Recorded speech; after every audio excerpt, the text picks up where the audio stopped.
Hello and welcome back to my channel. Oh man, this is so interesting to me. How is it that we keep as humans, we keep trying to obtain something that we already have? It just baffles me.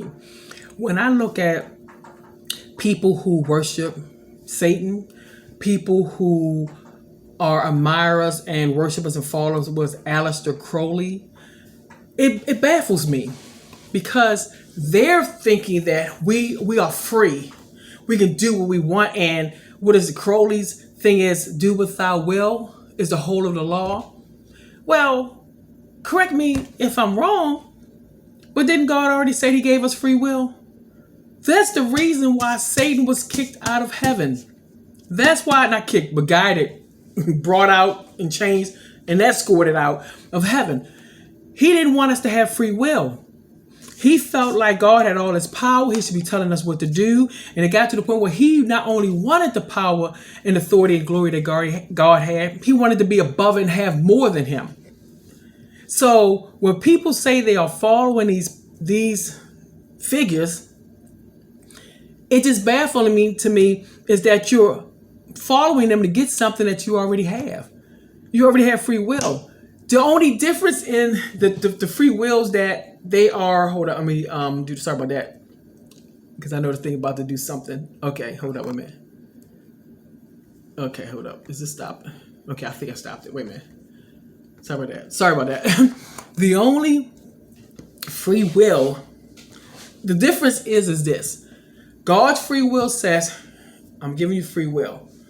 I believe that you would do the right thing. I believe you will make the right decisions.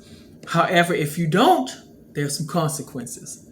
And you just have to deal with it. You got to deal with the consequences. Do you come back, ask me for forgiveness so you can start over and try to get it right? Well, with the enemy, Satan, first of all, he don't want you to ever get it right. That's the first thing.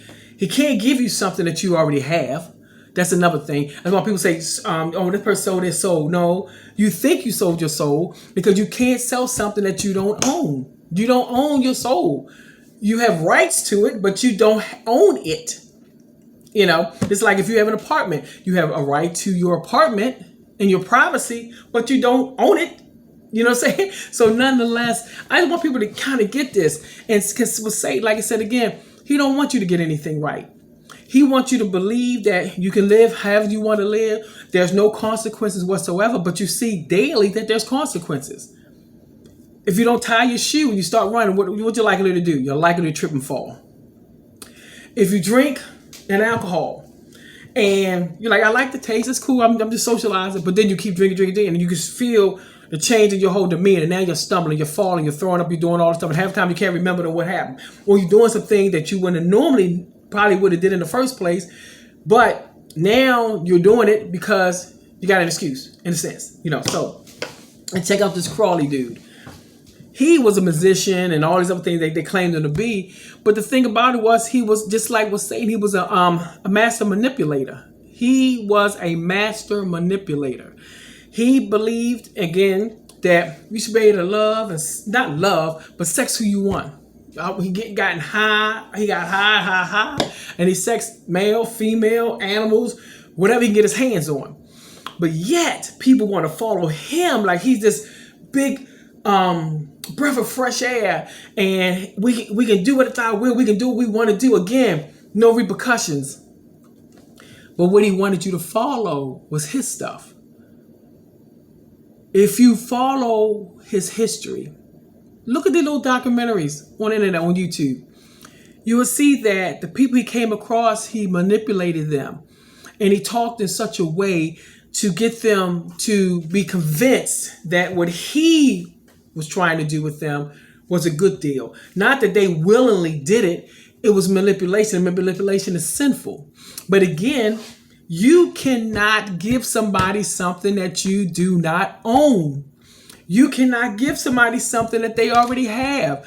If I own my house, you can't come up and say, oh, here's a deed to your house. I'm giving you this house. I already have it. Same thing with this free will. God gave us free will. We already had it. So to think that, be convinced that you able to get this stuff, this free will that you already have, and then go forth in this way and think that you are achieving because of that. No, you're not achieving because you believe the enemy or you believed Crowley. You are achieving because you finally tapping into the fact that God gave us free will. But again, there is consequences to the free will. If you're making strides, but you're stepping on people, you're taking advantage of people, there's going to be consequences to that. And though you might not see the greater part of it here on this earth, you will be seeing and definitely know that people can die way before their flesh die. Just keep that in mind. So just wanted to add that tidbit and know that everything that you need is already connected to you in the heavens. And all you have to do is hold on tight, respect it, honor it, and everything else will follow. All right. Bye-bye.